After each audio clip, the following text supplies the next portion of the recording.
Shams Charania tweeted that Brooklyn Nets star Kyrie Irving is opting into his $37 million player option for the 2022-23 season. Irving is bypassing on multiple opt-in and trade scenarios to fulfill his 4-year commitment to the Nets and Kevin Durant. Kyrie Irving's quote, "Normal people keep the world going, but those who dare to be different lead us into tomorrow. I've made my decision to opt in. See you in the fall." So, the news is the important part, but apparently this quote was also important. If anyone can explain this quote to me, I'm all ears. I consider myself a moderately intelligent person. I am a doctor, after all. It feels like he had that one stored in the notes, like waiting for the right time. I was like, today's the day, guys. I'm going to drop the heat on him. Today is the day.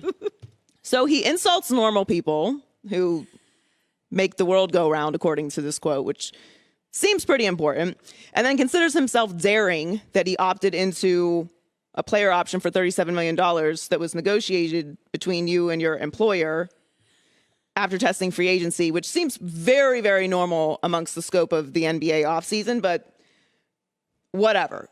Super false equivalence aside, this is the best case scenario for the Nets. This was the best outcome for everyone involved in the situation. The most important thing is you keep Kevin Durant. That was priority number one. So KD is still there, which is the main thing that you had to secure.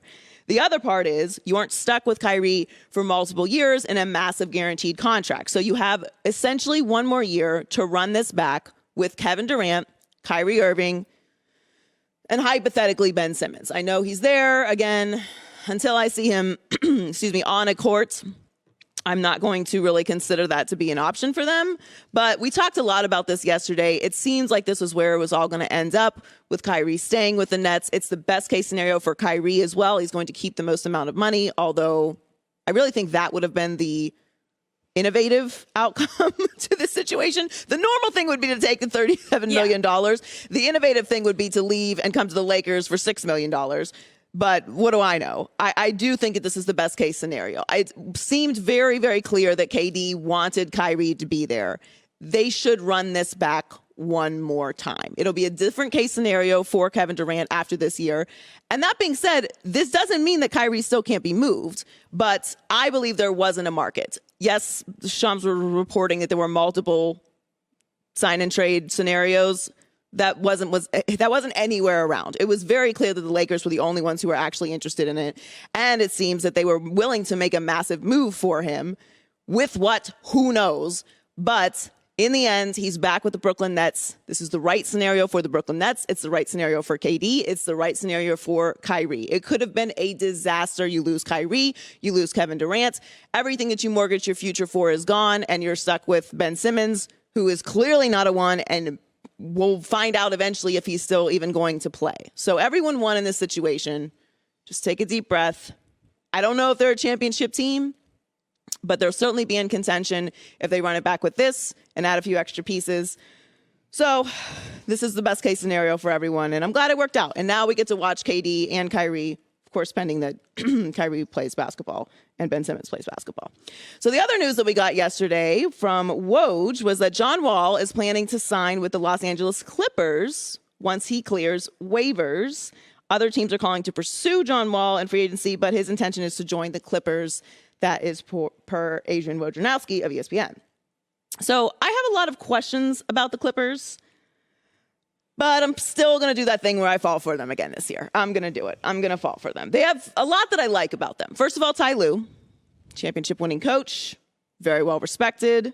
Steve Ballmer, enthusiastic, very wealthy owner, uber billionaire, very involved in the right ways in the organization. They had a very, very quiet last year, despite everyone being injured. And I thought that was a very special juxtaposition, considering that their roommates, the Lakers, were not in the playoffs and were extremely loud all year. If you paid attention to what the Clippers did, it was very consistent, very quiet, not a lot of drama, no expectations, obviously, because everyone was injured, which is the complete opposite of what happened with the Lakers. Everyone was injured, but they still had these unrealistic expectations, which bred drama and toxicity. Kawhi Leonard, one of the best two-way players in the game. We already know what he can accomplish when he's healthy. They have depth. Paul George. They can fly under the radar.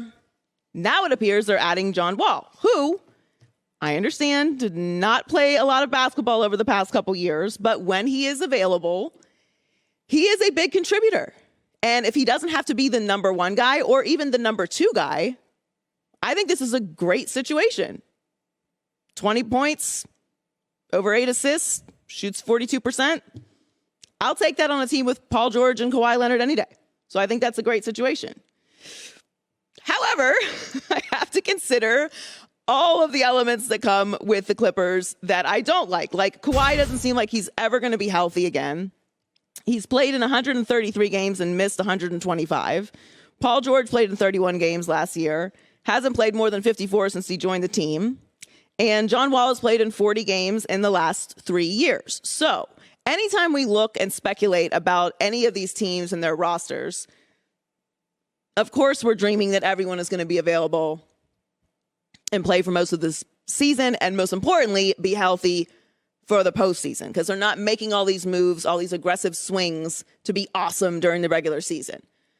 So, hypothetically, if you've got a healthy Kawhi Leonard and a healthy Paul George and an available John Wall, I'm in. The math would tell me this is not a good bet. The math would say there's not a good chance that all three of them are available throughout the entire season and that they will be available for the postseason. However, I'm going to be in anyway. I'm going to sign up for this because I'm a sucker for a good story, and I want to see what John Wall does on this team. It's apparent that this is where he's going. Obviously, as Woj reported, there are other teams making a pass at him, but if he ends up with the Clippers with Paul George and Kawhi Leonard, I think that's a situation I can get behind, and I think it's really interesting. There's a lot that I like about the Clippers team. There's a lot I liked about him last year before everyone fell apart. So I'm in. I'm in on John Wall to the Clippers. I like this. I know he's only played in 40 games in the last 3 years, but I'm going to be a believer. I know this goes flying in the face of everything I just said about the Nets, but that's what we do because we talk every day. Hi, everybody. Thanks for watching. Subscribe here to get the latest from the show.